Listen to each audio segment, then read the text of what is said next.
Hello दोस्तों, मैं हूं आराधना और आप सुन रहे हैं आराधना वॉइस।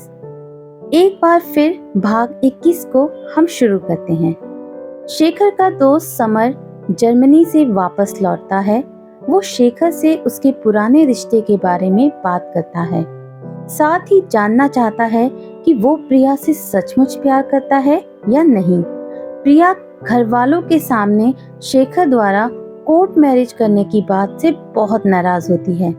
शेखर उसकी नाराजगी दूर करना चाहता है। अब आगे। शेखर ने उसे बाहों में जकड़ रखा था। वो इतनी करीब थी कि शेखर की सांसों का उतार चढ़ाव उसे अपने अंदर चलता हुआ लग रहा था। क्यों तुम मेरे सब्र का इम्तिहान ले रही हो? क्या तुम्हें अच्छा लगता है कि मैं हर वक्त तुम्हारा इंतजार करता रहूं? मेरी तरफ देखो, सॉरी कह रहा हूं ना। वो चुपचाप थी। उसने कुछ भी रिएक्ट नहीं किया। अजीब आदत है तुम्हारी, गुस्सा करो, मुझे डांटो, कुछ तो कहो। उसने उसका कोई विरोध नहीं किया। देखो, मैं मानता हूँ मैंने गलती की है। मुझे ऐसा नहीं करना चाहिए था। तुमसे बिना पूछे कोर्ट मैरिज की बात नहीं करनी चाहिए थी। आप कभी मुझे कुछ पूछते हैं? सिर्फ मनमानी करते हैं। जो सजा देना चाहो मुझे मंजूर है। मैंने तो सुबह ही कह दिया था कि तुम्हें इस बारे में कुछ भी पता नहीं है। घर में सब समझ रहे होंगे कि मुझे शादी की डेट तक का इंतजार नहीं हो रहा है और मैं आपको ये सब कह रही हूँ। शेखर, सब मुझे सेल्फिश और गोल्ड डिगर समझ रहे होंगे। सॉरी, माफ कर दो। अब तुमसे पूछे कुछ नहीं करूँगा। दादी कितनी नाराज हो गई थी। मुझे उनका सामना करने में भी शर्म आ रही थी। किस बात की शर्म? प्रिया ने अपनी पीठ से धीरे से उसके हाथ हटाने चाहे, पर उसने और जोर से उसे पकड़ लिया। नहीं कर पाओगी, वो मुस्कुराया। तुम्हारे करीब आने का लाइसेंस पाने के लिए ही मैंने कोर्ट मैरिज की बात की थी। हाँ, तो जब लाइसेंस मिल जाएगा तब देखेंगे। प्रिया ने उसके बाजुओं को छूते हुए कहा। मैं इल्लीगल काम भी कर लेता हूँ। शेखर की आंखों में शरारत थी। कितनों के साथ किया है आपने ये इल्लीगल काम? गिनती नहीं है। शेखर ने उसकी गर्दन पर झुकते हुए कहा। उसके होठों के स्पर्श से वो सिहर उठी। शेखर, प्लीज ऐसा मत कीजिए। नहीं छोड़ सकता। मुझे तुम्हारी जरूरत है। मैं अपनी मोहब्बत को मुकम्मल करना चाहता हूँ। तो आपकी मोहब्बत सिर्फ जिस्म से है? प्रिया ने धीरे से कहा। यह भी इश्क का एक हिस्सा है, शेखर ने धीमी आवाज में कहा। आप और आपके इश्क की डेफिनेशन तो मैं नहीं समझ सकती। काश कि तुम समझ सकती। शेखर, ऐसा इश्क आग की तरह होता है। जितनी तेजी से जलता है उतनी तेजी से बुझ जाता है और फिर सब खत्म। केवल राख ही राख होती है। मुझे लगता है आपका इश्क जिस्म की हद तक पहुंचकर बुझ जाएगा, खत्म हो जाएगा। शेखर ने अपनी बाहों को खोल दिया। तुम ऐसा सोचती हो? हाँ। उसने अपना दुपट्टा सही करते हुए अपने बालों को खोलते हुए क्लिप दांतों में पकड़ लिया। शेखर की नजरें उस पर ही टिकी हुई थी। वो मिरर में देखते हुए अपने बालों को सेट करने लगी। शेखर ने नजरें फेर ली। क्या हुआ? अभी तो इश्क संभाले नहीं संभल रहा था। वो हौले से मुस्कुराई। इससे पहले कि मैं कोई गुस्ताखी कर दूं, संभलना ठीक रहेगा। तुम्हारा क्या भरोसा, रोते हुए दादी को बताकर मुझे घर से निकलवा दोगी? मैं बिल्कुल ऐसा ही करूंगी।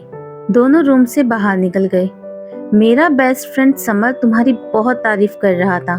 कह रहा था कि तुम परफेक्ट हो। मुझे भी वो अच्छा लगा। बहुत हैंडसम और स्मार्ट है, उसने जानबूझकर कहा। इतना भी नहीं है, शेखर ने उसकी तरफ देखते हुए कहा। मुझे तो नेचर में भी अच्छा लगा। अच्छा, तुम उसकी सारी खूबियां एक साथ गिनवा दो। शेखर की कुड़न उसे साफ महसूस हो रही थी। लगता है कोई जल रहा है। प्रिया मुस्कुराई। नहीं तो मैं क्यों जलूंगा? एक बात कहूँ आपसे? प्रिया ने उसकी तरफ देखा। मेरे लिए अब आप ही सब कुछ हैं। आपको मैं किसी और के साथ कंपेयर कर ही नहीं सकती। शेखर रुककर उसे देखने लगा। ऐसा क्यों? मैं ऐसी ही सोच रखती हूँ। मेरा जो भी है वही सबसे बेस्ट है। हमें इसी सोच के साथ जीना चाहिए। मैं तुमसे कुछ कहना चाहता हूँ। डिनर के बाद कुछ देर टेरेस पर चलेंगे। मैं आपके साथ नहीं जाऊंगी। क्यों? आप बहुत परेशान करते हैं। तुम्हारी कसम नहीं करूंगा। डिनर के वक्त सब खामोश थे। शेखर ने चुप्पी तोड़ते हुए कहा, पापा, मुझ पर अटैक विक्रांत खन्ना ने करवाया था। अच्छा, इसीलिए तुम उनके घर गए थे? उनकी आवाज में व्यंग था। सिक्योरिटी को ताक पर रखकर गाड़ी बदल कर मैं तुमसे और क्या उम्मीद कर सकता हूँ? तुम्हें कुछ कहने का मतलब अपनी इंसल्ट करना है। पता नहीं तुम कब समझोगे। उन्होंने गहरी सांस ली। पापा सॉरी। शेखर, तुम ये शब्द हर बार कहते हो। इसका मीनिंग तुम्हें पता है? अब बस भी करें। मेरा बच्चा पहले से बहुत परेशान है। मम्मी ने उसकी तरफ प्यार से देखते हुए कहा। मम्मी सॉरी, मुझे बीच में नहीं बोलना चाहिए, पर पापा सही कह रहे हैं। प्रिया ने धीरे से कहा, जो लोग हमला करवा सकते हैं वो कुछ भी कर सकते हैं। शेखर उसकी तरफ देख रहा था। उसकी मुख मुद्रा से पता चल रहा था कि मानो वह कह रहा हो कि तुम तो यही चाहती हो कि मुझे और डांट पड़े। डिनर खत्म करके प्रिया दादी के पास चली गई, क्योंकि उसे लग रहा था कि अब शेखर उसे सुनाएगा। उसे दादी और मम्मी की सपोर्ट की आदत है। विपक्ष वो बर्दाश्त नहीं करेगा। दादी उसे कहने लगी, प्रिया, तुम हमारे खानदान की इकलौती बहू हो। बेटा, तुम्हें इस घर के रीति रिवाज अच्छे से सीखने होंगे। आगे जाकर इस खानदान की विरासत तुम्हें ही संभालनी है। मुझे उम्मीद है कि तुम कभी शिकायत का मौका नहीं दोगी। जी दादी, आप और मम्मी मुझे जो कुछ सिखाएंगे मैं सीखने की कोशिश करूंगी। वैसे मुझे अच्छा लगा जो तुमने आज डाइनिंग टेबल पर अपने ससुर को सपोर्ट किया। दादी हंसते हुए बोली, शेखर को हमारी तरफ से बहुत प्यार मिलता है, इसीलिए वह समझता नहीं है। उन लोगों से मिलने जुलने के लिए तुम इसे मना करो। जी दादी। बेटा, तुम भी जाकर आराम करो। जैसे ही वह बाहर निकली, शेखर बाहर ही खड़ा था। मिल गई तसल्ली दादी के कान भरकर। वो जल्दी जल्दी चलने लगी। तुम मुझसे कहीं नहीं भाग सकती। मुझे तुम्हें कुछ बताना है। सुबह बताइएगा, इस समय मैं थक गई हूँ। नहीं, सुबह मैं बहुत बिजी हो जाता हूँ। बताइए। वो रुक गई।